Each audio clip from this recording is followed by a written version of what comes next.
Kala IKN datang, masyarakat adat was-was tradisi bakal hilang. Masyarakat adat Pasar dan Balik di Kecamatan Sepaku, Kabupaten Penajam Pasar Utara, Kalimantan Timur, hidup berdampingan dengan hutan.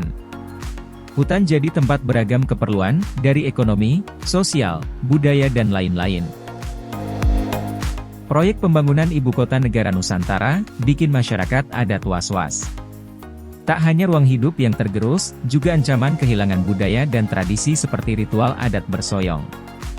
Syarak, kepala adat Pasar dari Desa Bumi Harapan, mengatakan, suku Pasar hidup dari berkebun ataupun bertani di hutan. Masyarakat Pasar punya tradisi ketika akan mengelola kebun di hutan yakni, tradisi bersoyong. Bersoyong, katanya, merupakan ritual minta izin ketika awal akan buka lahan. Ritual ini, kata lelaki 60 tahun ini dipercaya sebagai sarana menyampaikan maksud dan tujuan atau niat hajat warga terhadap para leluhur. Mereka meminta keselamatan dan perlindungan saat memanfaatkan ruang-ruang di hutan. Bersoyong juga media pengobatan. Dia bilang, para leluhur dahulu bersoyong sebagai pengobatan guna meredam pengaruh buruk jin. Ritual bersoyong ini berisi sesajian yang terdiri dari telur, beras kuning, tepung tawar, air, ayam, pisang dan lain-lain. Semua jenis tumbuhan maupun ayam dan telur untuk sesajian itu hasil dari lahan adat mereka. Isi sesajian mesti diambil dari tanah tempat mereka hidup.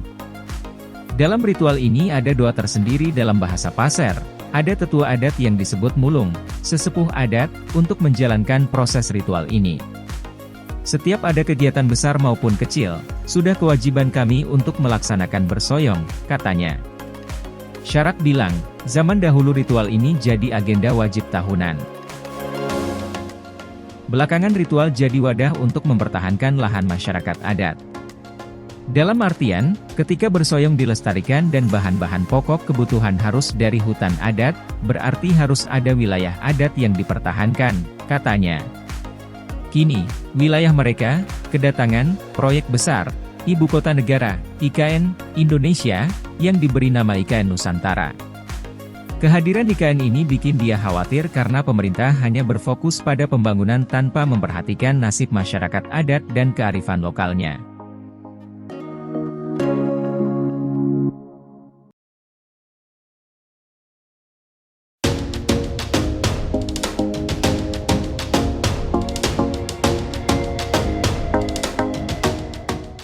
Kapolda Kaltim gandeng otorita IKN sikat penambang ilegal, kami akan bersihkan.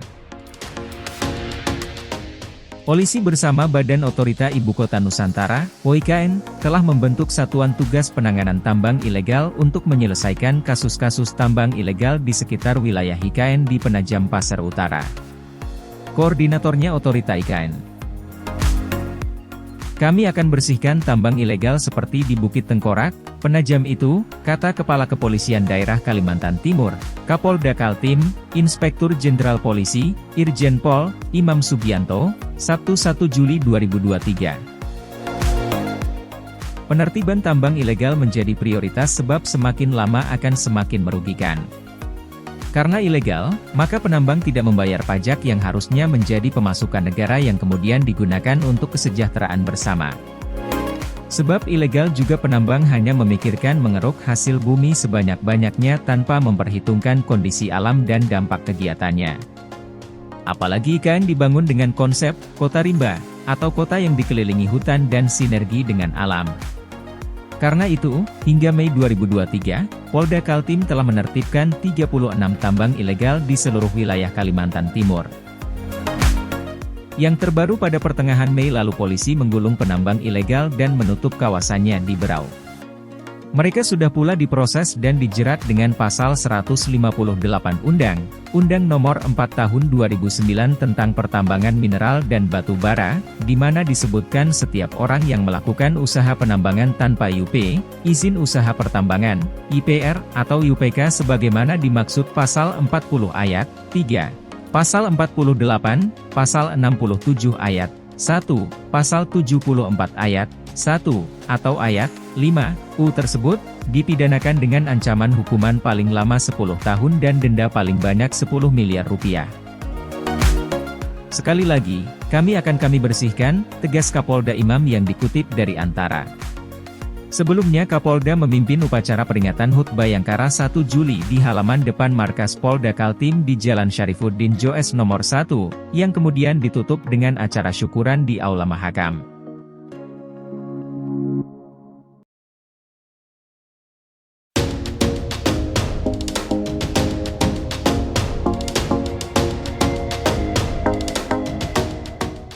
IKN Nusantara bakal jadi pusat ekonomi dunia, mampukah? Sebelumnya, progres pembangunan infrastruktur dasar di Ibu Kota Negara, IKN, Nusantara sekarang ini telah mencapai 30% dari yang ditargetkan. Kepala Badan Otorita Ibu Kota Negara, IKN, Nusantara Bambang Susantono menyebut progres tersebut dikerjakan oleh Kementerian Pekerjaan Umum dan Perumahan Rakyat, PUPR. Kalau kita lihat infrastruktur pembangunan dasar yang dikerjakan oleh Kementerian PUPR sudah mencapai 29% sampai 30%, kata Bambang saat ditemui di SCTV Tower, Senayan, Jakarta Selatan, dikutip Rabu, 21 Juni 2023. Bambang menjelaskan pembangunan di IKN Nusantara tidak hanya membangun kantor-kantor pemerintah saja. Di ibu kota harus juga dibangun fasilitas ekonomi, fasilitas sosial hingga fasilitas budaya. Berbagai fasilitas itu pun sudah mendapatkan dukungan dari berbagai investor dalam dan luar negeri. Alhamdulillah ini sudah banyak dukungan dari investor lokal dan investor asing untuk berpartisipasi, kata dia.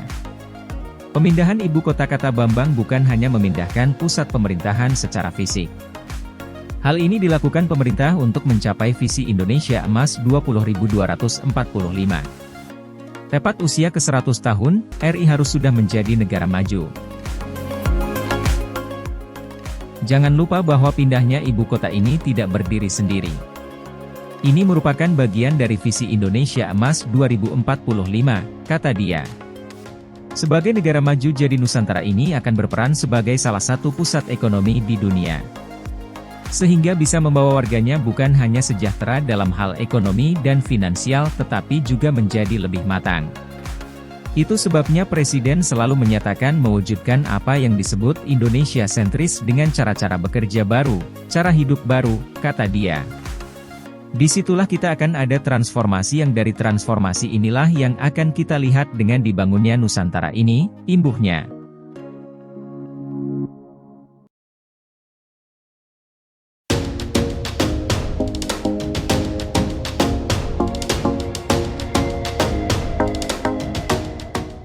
Alasan investor di IKN Nusantara belum bergerak, masih sebatas LOI, belum ada definitive agreement. Sejumlah investor di IKN Nusantara, Kalimantan Timur, Kaltim, belum bergerak hingga saat ini. Ada alasan yang mendasari investor di IKN Nusantara masih belum bergerak. Hingga saat ini, sejumlah investor IKN Nusantara masih sebatas membuat letter of intent, LOI, dan belum ada definitive agreement. Salah satunya adalah dari Ciputra Group. Managing Director Ciputra Group Budiarsa Sastrawinata menegaskan, Ciputra sebagai pengembang pertama yang tertarik untuk berpartisipasi membangun hunian berikut fasilitasnya di IKN Nusantara. Rencananya, Ciputra akan membangun di lahan seluas 300 hektar di IKN Nusantara. Namun hingga saat ini, Ciputra masih menunggu kepastian status lahan. Menurut Budiarsa, status lahan adalah salah satu pekerjaan rumah yang harus diselesaikan pemerintah jika ingin pembangunan di IKN mengalami percepatan. Memang ada hal-hal yang perlu difinalkan pemerintah khususnya tentang status tanah, yang rencananya akhir Juli akan ada konsep yang akan dianut di IKN, ujar Budiarsa saat paparan publik, di Jakarta, Selasa, 27 Juni 2023. Jika status tanah jelas, lanjut Budiarsa, akan mendorong investor swasta bergerak cepat menindaklanjuti komitmen yang sudah tertuang dalam Letter of Intent, LOI, menjadi Definitive Agreement atau perjanjian yang mengikat secara hukum, ditandatangani bersama dan disampaikan oleh perwakilan resmi dari para pihak yang terlibat. Nah, sekarang belum ada Definitive Agreement. Selain itu, masih ada hal-hal yang ditunggu investor, termasuk tentang skema kerjasamanya. Kalau itu sudah selesai, kami bergerak, dan perkembangan di IKN akan jauh lebih cepat, cetus Budiarsa. Kendati demikian, menurut Budiarsa, potensi IKN sangat menarik. Terlebih telah ada peraturan pemerintah, PP, Peraturan Pemerintah Republik Indonesia Nomor 12 Tahun 2023 tentang pemberian perizinan berusaha, kemudahan berusaha, dan fasilitas penanaman modal bagi pelaku usaha di Ibu Kota Nusantara. IKN terus terang sangat menarik, imbu Budiarsa.